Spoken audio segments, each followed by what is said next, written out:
Tá me ouvindo? Agora eu Travou. vi, mas tá travando bastante. Pois é, parece que tá travando bastante aqui também pra mim.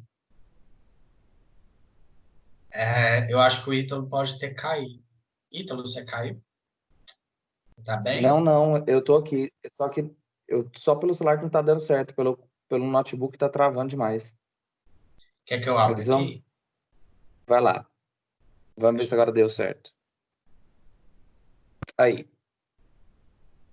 Então, introduzindo aí o assunto, né? Na última aula nós falamos da conceituação dessa ideia de modernidade e como que ela está atrelada a outros fatores, né? Que, digamos assim, inaugura esse momento moderno. E um marco significativo é a Reforma Protestante, não pelo que ela é em si, porque o que ela é em si, ela estava para propor uma reforma dentro da igreja, então era uma reforma religiosa. Mas o que ela implica, sobretudo, na visão de mundo, né? Que é o que nos faz entender um momento de transformação. Pessoal, eu estou recebendo um eco da minha voz, vocês estão também? Não, pra mim tá normal. Não, Tá pra mim tranquilo? tá Beleza. normal. Então, Aqui tá normal também. oi?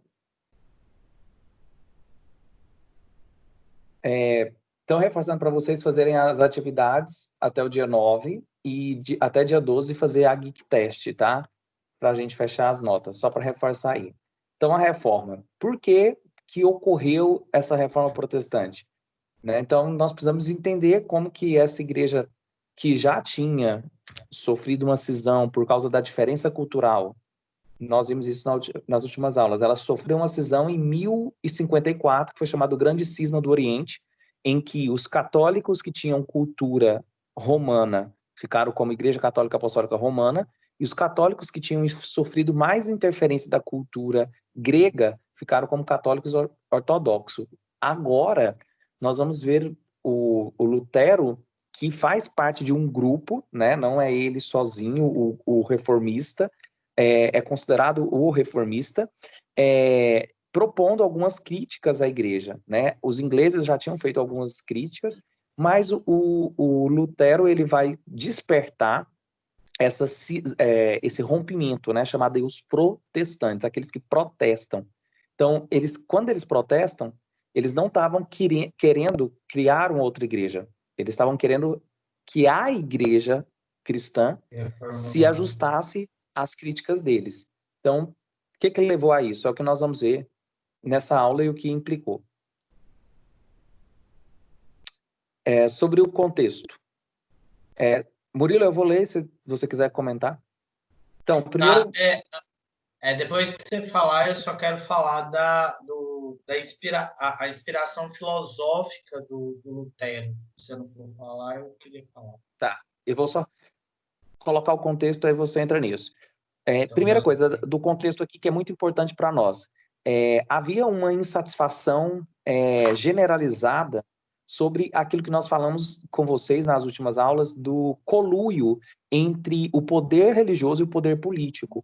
Por quê? Os estados papais e os reis, né, os reis e principados, estavam entrando em atrito, dado os altos impostos que a igreja cobrava. Então, para muitos historiadores, inclusive, esse é o principal fator que levou à cisão, né, da igreja e católicos com os protestantes. E a guerra que isso gerou. Uma guerra ideológica, mas também uma guerra que perdura até hoje, né?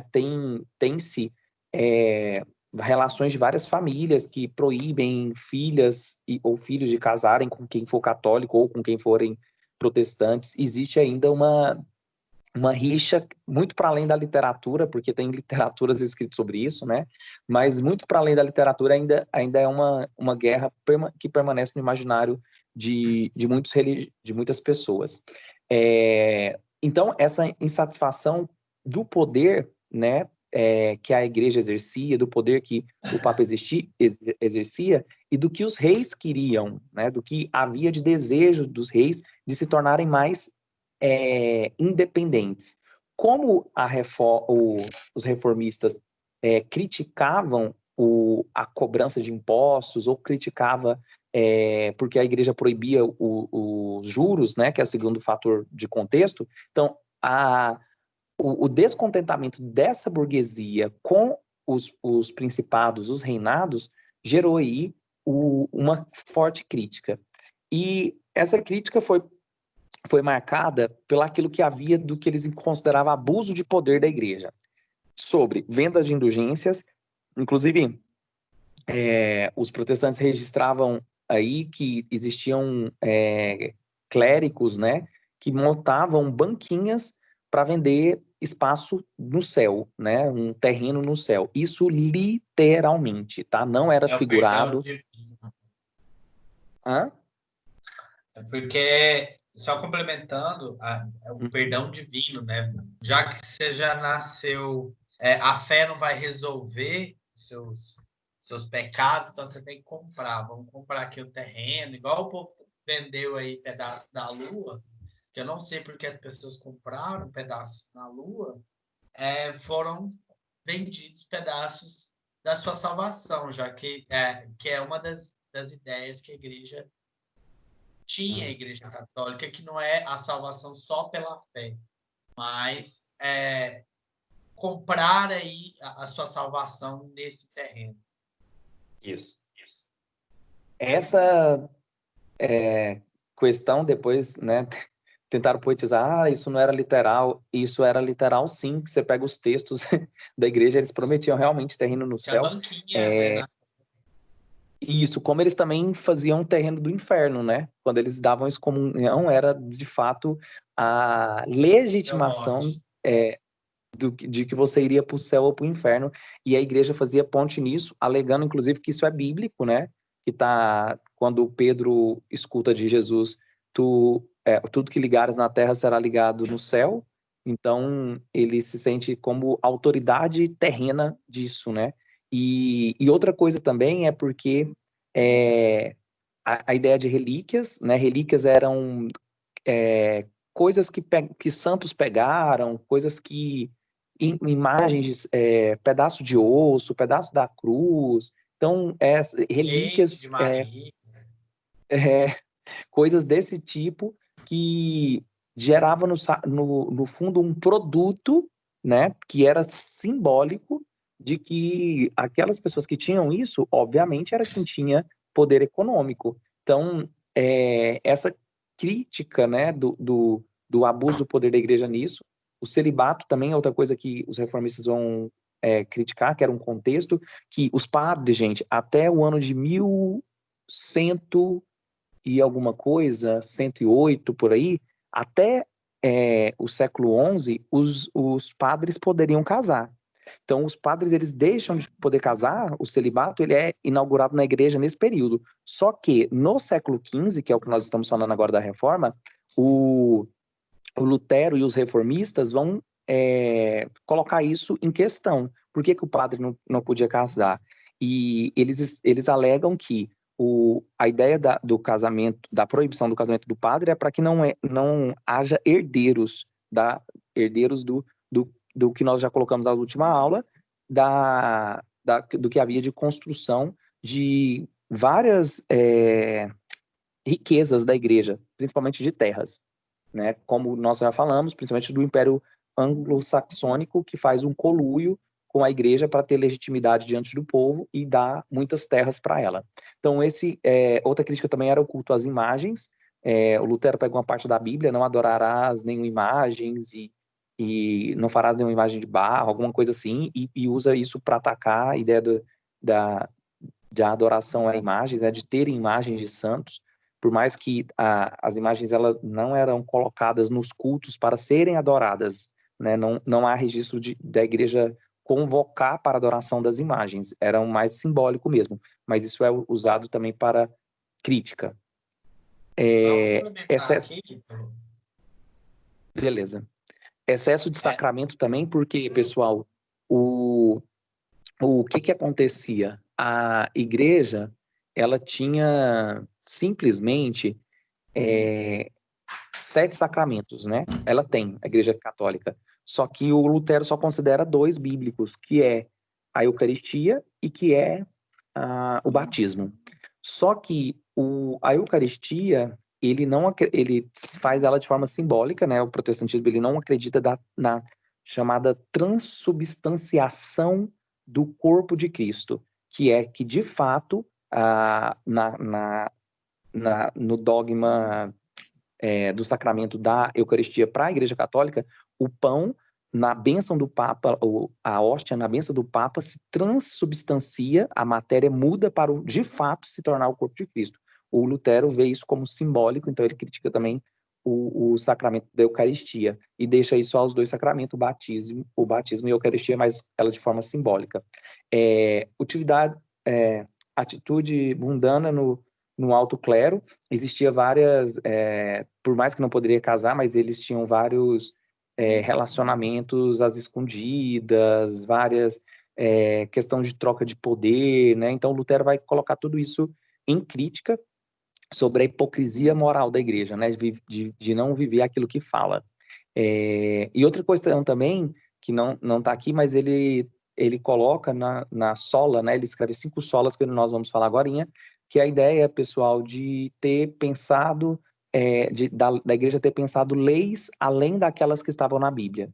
Então ele chama isso somente a escritura, somente a escritura, porque a igreja tinha dogmas e tinha leis, né? Chamadas os mandamentos da igreja, outros mandamentos que eram acrescidos pelas epístolas, pelas cartas, pelas coisas papais, porque o Papa, nessa ideia de poder, de ligar tudo, né? Então ele vai criando leis. Então a igreja tinha um monte de leis que foram acrescentando, mas não tinham conexão com o que estava na Bíblia. Então o Lutero ele chama para retomar ao que está na Bíblia, até porque a Bíblia, até Lutero, ela já tinha sido escrito em inglês por um crítico também, que tinha feito a tradução dela em inglês, mas, em geral, ela era proibida pela igreja de ser traduzida, senão do latim. Então, ela tinha só a escritura, ela é escrita na original grego, aramaico e hebraico, e ela era escrita pelos monges copistas, então eram copiadas mão a mão. Então, agora, nesse momento, o que nós vamos enxergar? A Bíblia tendo acesso, por causa do Gutenberg lá, que cria a máquina de imprensa, que também vai possibilitar bastante a difusão dos textos críticos sobre a igreja, e aí as pessoas começam a reconhecer que as críticas faziam sentido, né, sobre esse abuso de poder, e também vai dar acesso às pessoas à palavra em si, a palavra do que está realmente na Bíblia, e não por um atravessador. Então, o Lutero também critica muito isso, os atravessadores. Ele acha que a igreja atravessa na interpretação. E ele diz que qualquer pessoa deve ler a Bíblia e ela mesma interpretar. Então, porque existia uma interpretação única, a igreja fazia isso para ter uma linguagem única, unificada, para não ter contradição. E a outra questão do contexto aí é o renascimento cultural, que despertava a liberdade crítica, né? O renascimento que nós já estudamos nas últimas aulas, que fala aí de uma ideia de ter a condição de pensar pela razão, né? O uso da razão, o uso da crítica, o uso do humanocentrismo, né? Nós falamos isso na última aula, colocar o homem no centro. Então, esses 4 contextos da relação política, da relação econômica de proibição de juros e do abuso da autoridade e do crescimento da racionalidade são fatores que inaugura, de fato, a reforma protestante do Lutero. Quer falar, Murilo? Só queria complementar, porque, como o Ítalo havia dito, a reforma não é uma ideia de criar uma nova igreja ou de romper com a Igreja Católica. Inicialmente, Lutero, como monge, ele era católico, ele seguia os preceitos católicos, mas ele estabelece uma série de críticas, que é o que o Ítalo está falando. Mas ele propõe uma reforma, uma igreja que seja um pouco mais voltada para a população. Então, essas reformas que ele estabelece por exemplo, a Eucaristia, de cair de 7 para 2, né? Que é o que ele entende como realmente efetivo para salvar a sua alma, e não necessariamente o comércio ou a economia. E aí eu queria complementar o que o Ítalo falou das indulgências. Você tinha as indulgências, que era o perdão papal, venda de missas, cerimônias que você tinha que pagar, que eram as indulgências, que a gente está falando de terrenos, né? Ou, como o Ítalo falou, o seu lote lá no inferno. E a simonia. Às vezes pode cair na sua prova simonia, que é os objetos falsificados, né? Prego da crucificação de Cristo, cabelo de Jesus, leite da Maria, enfim. E a grande crítica que as próprias palavras do Lutero, que é a ideia dos santos, né? Aquela grande quantidade de santos, que para ele fala que não há intermediadores entre o Criador e as criaturas. Ou seja, para ele você deve falar diretamente com Deus. Se você pega hoje a relação das igrejas protestantes, não há nenhum tipo de culto à imagem. Pelo contrário, as imagens são totalmente proibidas. Né? Para eles, eles acham que você não está adorando o santo ou a Deus, e sim ao objeto. Então, o Lutero faz essa grande crítica à representação de imagem. Para ele, não traduz necessariamente os ideais de Cristo ou os ideais da igreja. E só encerrando aqui, grande parte das ideias que o Lutero vai pensar no século XV para o XVI, que ele faz essa transição, principalmente porque ele era um grande estudioso do Agostinho. E eu não vou colocar como Santo Agostinho, mas o Agostinho como homem teólogo, né, que já lá no século V já fazia algumas críticas, já pensava numa igreja um pouco mais próxima da população. Principalmente que a igreja, né, deveria fazer a ponte entre o fiel e Deus, necessariamente. E não cobrar o que a igreja se tornou, pedágio. Né? A igreja ali se torna uma casa cambial de venda de perdão, de missas, uma grande casa de negócios. E essa crítica tem que ser feita. A igreja, naquele período, se torna, né, uma grande casa cambial onde você negocia sua alma. Né? Então, essa crítica tem que ser feita, que é grande parte do pensamento filosófico do Lutero, que ele vai lá no Agostinho e pega a ideia da igreja como intermediador e não como pedágio da salvação. Tinha um negócio que eu queria falar e esqueci. Pode falar, então. Não, é isso mesmo. A ideia que eu quero reforçar, a ideia filosófica, né, do Agostinho sobre a graça ou a misericórdia. Porque aí eles vão entrar numa ideia, né, num confronto, digamos assim, sobre se as ações salvam. Porque a igreja, ela coloca como se a caridade, por exemplo, fosse algo que levasse o perdão dos pecados e não necessariamente a condução da graça, né? Então, é isso. A Alemanha não estava unificada, ela estava, tipo assim, ela possuía uma configuração política, né, que favoreceu isso também. Como eu falei, a relação política. A Alemanha não estava unificada, ela era agrária e feudal, a igreja possuía 1/3 dessas terras, né, como nós já colocamos. O Martinho Lutero, ele era da linhagem do Santo Agostinho, né, então ele tinha leituras ele tinha acesso aos textos do Santo Agostinho, que ele fazia parte dos seguidores de Santo Agostinho, né, os monges agostinianos.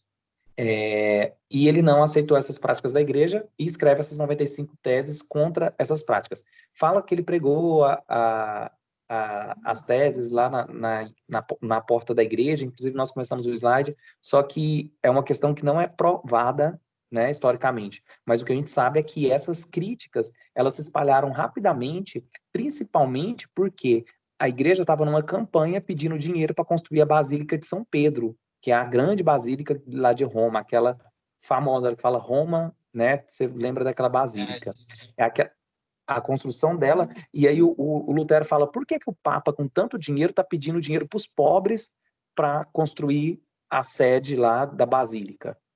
Então, essa... E Uhum. Pode falar. só te interrompendo só um minutinho, porque você falou sobre os escândalos da igreja, era isso que eu tinha esquecido, eu me lembrei. Grande parte dos escândalos, né, havia uma proibição do celibato.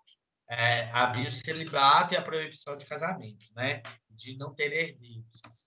Bem na época do descobrimento da América, que já é uma coisa que abala as estruturas da igreja, por uma questão, houve um grande escândalo na época, e isso permaneceu por muito tempo no imaginário dos fiéis, que era o Papa Alexandre VI.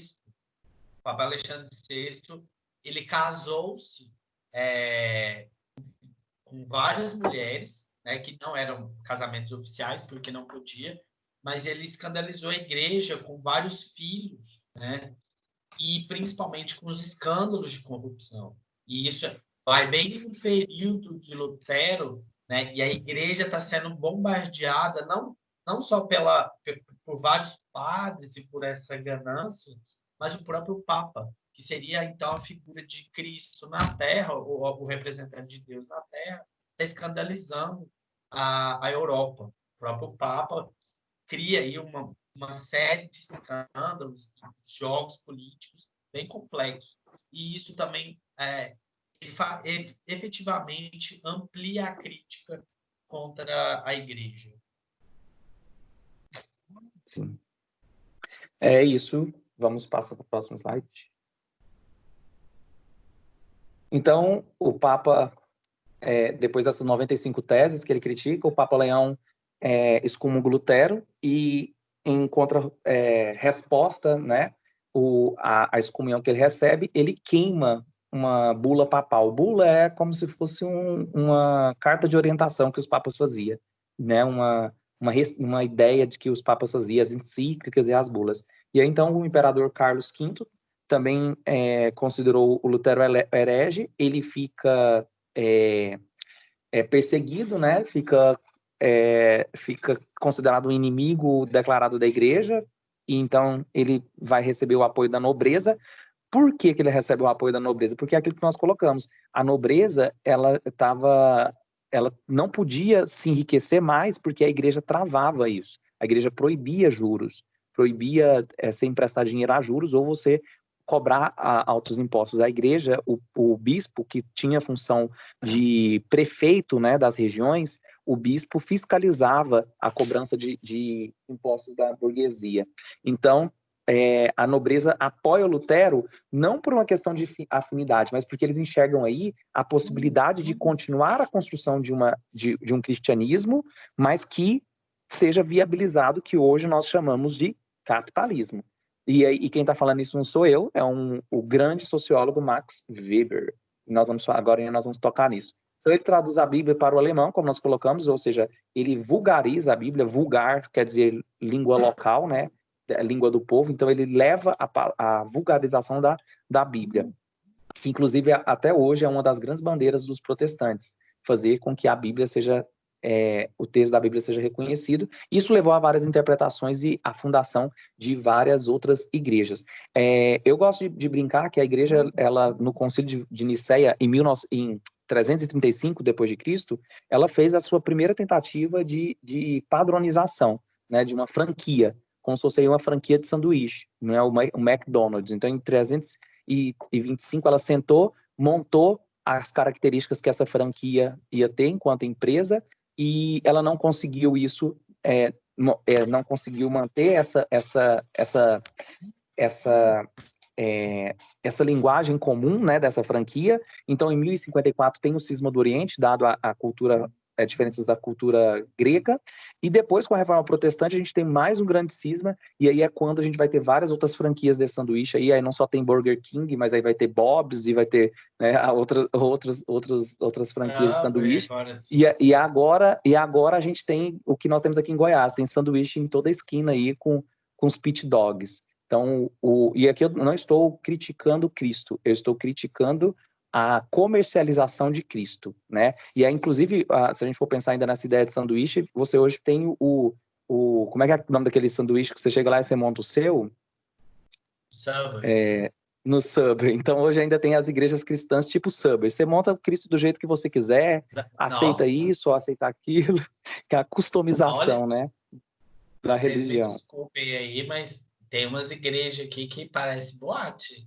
Tem uma igreja aqui em Goiânia que, meu Deus, é uma boate. O povo vai como se E fosse não tem uma boate. problema, E é né? a E não tem ideia. problema, mas é entender que essas igrejas, elas são adaptáveis ao momento cultural. Então, elas estão parecendo boate porque é o que chama atenção, né? Eu fui em uma igreja aqui, a título de estudo, aqui em Anápolis, que é estilo boate, jogo de luz, tem contagem regressiva para o pastor entrar no palco, bem um show mesmo.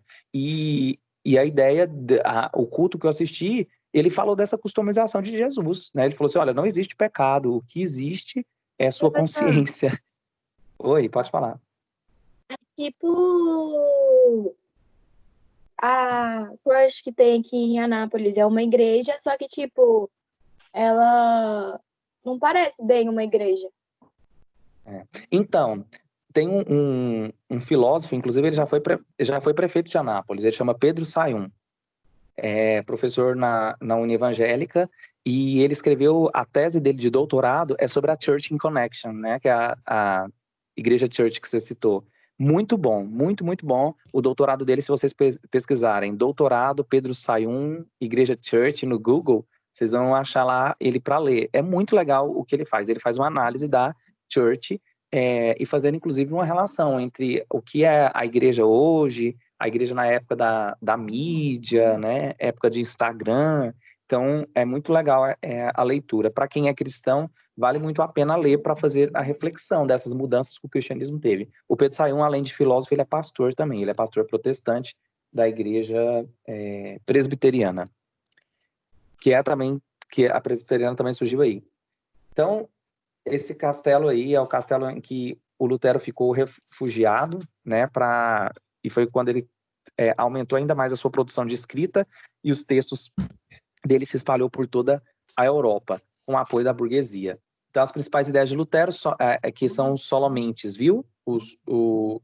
A ideia, os 5 solomentes, inclusive o fundo da nossa imagem está escrito sola, em latim, que era o lema, né, do protestantismo, os 5 solas. Somente a fé em Deus salva as pessoas, né? Então, a ideia das obras não salva, a ideia de pagar a indulgência não salva. Então, que também isso nós chamamos, gente, da individualização. Cria-se algo muito importante no imaginário do mundo ocidental, que é a ideia de indivíduo. Uma ideia que é muito necessária para o capitalismo, que é a ideia que vai responsabilizar o indivíduo. Então, se é somente você, a salvação é você e Deus, não tem nada de coletivo, então você despolitiza a relação entre você e Deus, não tem nada de coletivo, e outra, você constrói um conceito muito necessário no capitalismo, que é a ideia da meritocracia. Faça por você, você é responsável, o seu esforço, a sua relação individual, e o capitalismo precisa disso para quê? Para que os indivíduos tenham competitividade. Né? Você vai ver várias coisas aí na sua formação para o mundo do trabalho sobre competitividade do mercado, competitividade nas relações de contratação. Então, por isso que nós falamos, a reforma, ela implementa questões que são muito além do cunho religioso, são questões sociais. Então, quer falar alguma coisa, Murilo? Não, era a teoria da predestinação, né? Você quanto mais trabalha, empreendedorismo, né? A ideia do indivíduo, que é o que a gente falou na última aula de antropocentrismo, né? Você, o indivíduo, no centro das questões. Você que prospera. Então, a ideia do sair apenas do coletivo e implementação de um capitalismo pujante, um capitalismo que vá dominar, ultrapassar a barreira do social e aí ampliar a construção de empresas, enfim, chegar ao que a gente está hoje. Né? Tem que passar por esse processo. Sim. E o outro somente aquilo que nós falamos, somente a Bíblia, não existe verdade revelada, né? Então, se o Papa escreveu alguma coisa, não tem valor para o Lutero, então ele coloca o que nós colocamos aqui, né? O texto da Bíblia como a verdade. O batismo e a Eucaristia são os dois únicos sacramentos, então somente o batismo e a Eucaristia, nós já colocamos isso também. O culto aos santos e a infalibilidade do Papa não tem fundamento. Qualquer membro da igreja pode se casar e... Vamos lá. A próxima aí. Agora a reforma calvinista. Você lê pra gente, Pedro? Sim, a reforma calvinista, então, começa na França, ele era francês, perdão, começa a sua reforma na Suíça e, basicamente, o Calvino, o João Calvino, ele vai pegar grande parte das ideias que o Lutero já estava implementando, já tinha construído na sua igreja, né, as suas 95 teses, ele vai pensar assim, basicamente as mesmas ideias, as mesmas teses. Eu acho que o Calvino pega mais, é o que eu ia falar, a teoria da predestinação, que você não nasce salvo sem o trabalho. Então, o trabalho vai dignificar você, que é a ideia do seguinte, você já nasce escolhido para ser salvo, mas como que você vai provar que você nasceu salvo? Através do trabalho, através do enriquecimento. Eu acho que o Calvino vai dar muito também essa característica que a gente vê também, da ideia de prosperar, que aí a gente pega muito Max Weber, né? A teoria, a reforma protestante do crescimento do capitalismo. Para o capitalismo crescer, ele tem que sair dessas amarras religiosas que a Igreja Católica colocava, como, por exemplo, a questão dos juros, a questão do enriquecimento. E a Igreja tinha a ideia do seguinte, olha, se você está enriquecendo, você não vai necessariamente chegar aos céus. Já para o Calvino, não. Quanto mais rico, mais próspero você está se tornando aqui na Terra, significa que Deus está reconhecendo a sua alma, o seu esforço, e isso é importante. Tá? A luta da burguesia da cidade contra o governante católico do Savoia. João Calvino, então, comandou Genebra com a mão de ferro, proibindo o teatro, a dança e os jogos de carta.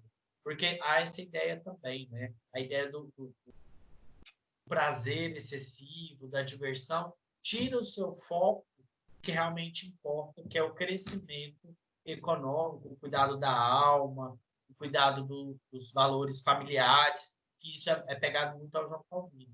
Então, se você sai, vai para a esbórnia, bebe, se diverte, você está torrando, além de dinheiro, você está torrando o seu capital espiritual. Fala. Calvinismo. Que o calvinismo... Não estou ouvindo. Oi, estão ouvindo? Agora, para mim está cortando. Ele expande e para mim está cortando também. E diverge alguns pontos do Lutero, mas ele vai ter, então, o primeiro apoio aí do Lutero, que é só a fé salva, depois rejeita o culto de imagens também e admite apenas 2 sacramentos. E a predestinação, como você já colocou, absoluta. O calvinismo propagou-se rapidamente, atingindo a França, né, e Holanda, Inglaterra, principalmente a Inglaterra. E o Weber, como nós já colocamos, ele escreve esse livro, que é um marco na história da sociologia, que ele vai relacionar os efeitos do protestantismo na construção do espírito, do que ele chama de espírito do capitalismo, ou seja, como o capitalismo funciona. O Max Weber ele vai analisar as relações sociais.